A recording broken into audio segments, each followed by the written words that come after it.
For the third time in less than a month, Republican presidential candidate Ron DeSantis is shaking up his campaign staff, this time replacing his campaign manager. The continued changes becoming a defining characteristic of the Florida governor's run for the White House, which could be a sign things are not going quite as planned up until this point. Since the middle of last month, when his first campaign staff shakeup was reported, DeSantis' national polling average has been sinking as of this week.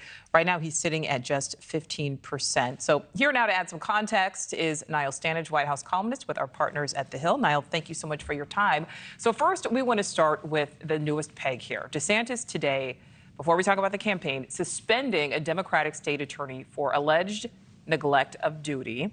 Again, she's a Democrat. Is this legit, or is this all about politics and optics, maybe a mix of all of that? It's probably a mix of all of that, but it's certainly the case that Governor DeSantis, I think, sees political advantage in positioning himself as somebody who's very combative, who's willing to mix it up with Democrats, who's willing to take steps that other governors even might not be willing to take. Now, we have to put that in the proper perspective, Nichole. It's not going to transform his fortunes at a stroke, but it emphasises his own self-image as this rather hardline figure.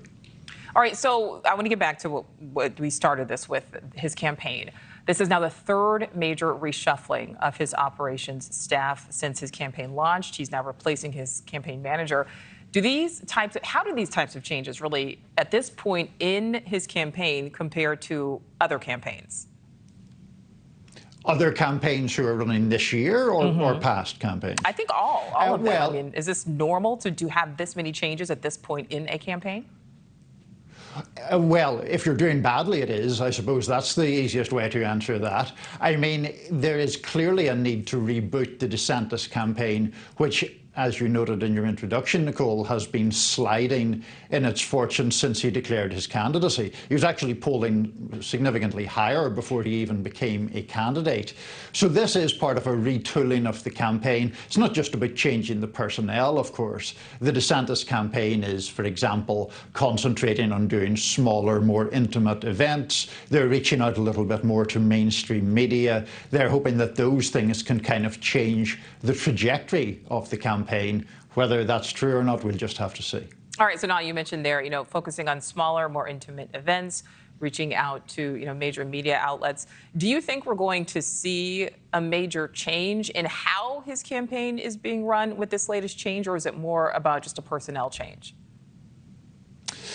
Well, I mean, there is clearly a recognition on the part of the DeSantis campaign that things haven't been working and that they need to work. I would point out, though, Nichole, we are still at a fairly early stage in proceedings. There is the first debate just now, 2 or 3 weeks away. The opening of debate season clearly gives an opportunity to Governor DeSantis and to other rivals of former President Trump to make some headway. The big question for DeSantis is, are Republican voters buying what he's selling? What he's selling essentially is sort of somewhat Trump-like policies without the same degree of chaos. That seemed like a promising proposition earlier this year. Seems much less so now as he has failed to make progress in the polls. All right, this is my last question for you, and this has more to do with his specific state. We know for his presidential run, he's pulling on a lot of staffers from his position as governor. So his current now chief of staff is now his campaign manager, the newly named campaign manager. So that means who is running the state of Florida if we have a governor who's focusing on a national campaign, and then his chief of staff now is as well?